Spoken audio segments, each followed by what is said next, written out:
Serving viewers from Colombia to England, Egypt to Nigeria, South Korea and Japan to Canada and Naperville, Illinois, this is CNN 10, and I'm Carl Azus. It's great to be with you on this last Monday in January. We are exactly 1 week away from the Iowa caucuses. They're the first formal contest in the U.S. presidential nomination process. Caucuses and primaries are state-held events that help narrow down a field of candidates so that each major party has only one name that appears on the presidential ballot. For Republicans, there are two people challenging incumbent President Donald Trump for the party's nomination. One additional candidate has dropped out of the race, but election analysts expect the U.S. leader will easily win his party's contests. For Democrats, it's more complicated. There are currently 12 of them still in the running, and 16 other Democrats have dropped out of the race. For those still in it, all eyes are on Iowa. When voters there caucus on February 3rd, they could give a big lift to the candidates who make a strong showing. According to the Des Moines Register, more than half the Democrats and Republicans who won the Iowa caucuses eventually won their party's nomination for president, at least since 1972. But only 3 of those Iowa caucus winners actually went on to become president. So why do they matter so much right now? Momentum. Doing well in the first contest gives candidates a boost. It gets their names out there, it helps them with fundraising, and for those who don't do well in Iowa, the results can have the opposite effect. They may struggle to gain ground on the winners. They may struggle to get campaign donations. Some candidates usually drop out after Iowa. But before these caucuses and primaries begin, we're explaining what the differences are between them. So most of us are familiar with voting in a primary. You go to your polling place, you enter a voting booth or some approximation of a voting booth, and you pick your preferred candidates. Then you leave. Done and done. Caucuses are way more labor intensive for voters. The best way to understand the difference between a primary and a caucus, you ask? A primary is a vote. A caucus is a conversation and a vote. That's Iowa Republican Party Chairman Jeff Kaufman summarizing things nicely. So let's go through how it works for Democrats. Across Iowa on caucus night, people will gather in schools and churches and community centers and the like. In some Democratic caucuses, particularly in strongly Democratic areas that are allotted more delegates, a presidential candidate or one of his or her surrogates will address the gathering before the caucusing actually begins. This race is in your hands. And then the caucusing begins. People literally vote with their feet, lining up in groups around the room according to the candidate they support. The groups are then counted, with only candidates who have support from 15% or more of the caucus goers in the room being considered viable. That's really important. And here's where it gets really interesting. If your first choice candidate doesn't meet that 15% viability test, you are then asked to consider caucusing with a candidate who does, which leads to all sorts of cajoling, haranguing, persuading of these newly undecided voters by people already supporting one of the viable candidates. A lot of you are probably undecided at this point. I support Marco Rubio. Now, once the groups settle, the numbers are counted again and delegates for each candidate are assigned. For a variety of ties and other weird scenarios that do happen, a coin flip, yes, really a coin flip, is used to decide which candidate gets a delegate. Caucuses are like unicorns, unique, cool, and sort of weird all at the same time. But if history is any guide, the winner of this Iowa caucus will have a major leg up on winding up as the Democratic nominee against President Donald Trump in November.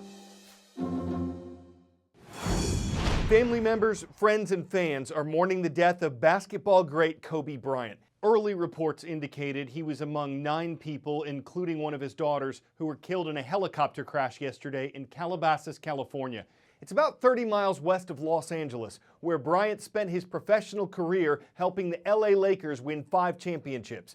Between 1996 and 2016, Bryant scored 33,643 points in his career. That puts him 4th overall in NBA history, according to ESPN.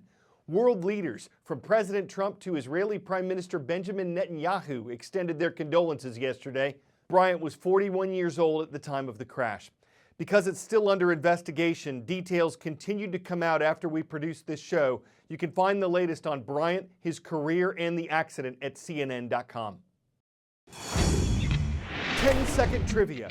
Who won the most widely watched sporting event in U.S. history? New England Patriots, Philadelphia Phillies, Serena Williams, or Richard Petty? Super Bowl 49, or XLIX, was when the Patriots defeated the Seahawks in front of more than 114 million Americans. In recent years, the Super Bowl has regularly been the highest-rated event on TV in America. That's why the network that runs it can charge tremendous amounts of money for Super Bowl ads. This year's record price for a 30-second commercial, $5,600,000. Besides the fact that part of next Sunday's audience will be watching Super Bowl 54 just for the ads, what are companies getting for their money?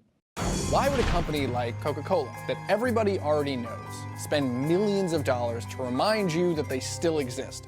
Why does Coca-Cola want to buy a Super Bowl ad?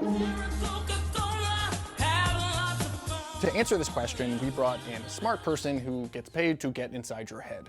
Meet Amy Avery. Chief Intelligence Officer at Droga5, Adweek and Ad Agent's top creative agency. Let me guess, faking your own death to get out of your Verizon contract? You know, people around me ask all the time, because I do measurement, is 5.1 million really a reasonable amount to charge for that, and why would a brand ever do it? Yes, you're buying exposure, but that's not really what you're buying there.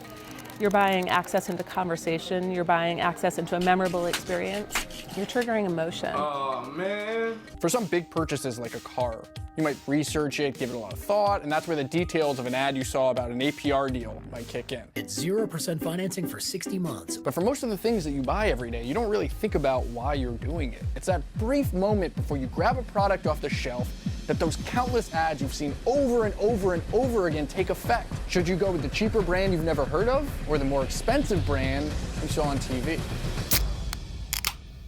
So there was this study done, and it took two items that were exactly the same. But one had a brand on it that people knew, and the other one was the same product without the brand. People preferred the exact same item branded by 24%. Cut to 4 years later, and that brand slashed their ad budget. The same test was done, and the brand's perceived quality was cut in half. Soy chow mein for a perfect meal in just 6 minutes. Buy some today! I will! One of the reasons for this is that not only does not advertising make your product seem less desirable, it also raises the perceived quality of your cheaper generic competitors. Your perception of the difference between product you know X and product you've never heard of Y, it shrinks. And advertising is not just meant to make you go out and buy something. Yes, that is a big part of it, but it also works to make people happier with the purchase that they already made. People in the ad world call this reinforcement. You want to know that the thing you bought is good, and seeing an ad makes you enjoy the product that you already have more. So without ads on TV to make you feel better about the purchase, you might think the item is worse. And when people talk about how it doesn't work, I'm like, mathematically it does. I mean, they wouldn't keep doing it. These companies are massive companies with a lot of investment behind making sure that it's working and tracking that it's not. There is 20 to 30% of your sales typically come from advertising. So yes, you're still going to have sales. Your company's not, Coca-Cola's not going out of business if they stop, but they're no longer counting on that percentage of sales. So if they have 100 sales, they're now gonna have 80 sales. Let's go back to that Coca-Cola ad. There's family, there's friends, and not a lot of Coke. The soda is kind of secondary here. What it's really doing is stirring up your emotions. It's making you feel something, family, patriotism. Coca-Cola knows that that feeling, that emotional connection, is what's gonna make your hand want to reach for the red bottle.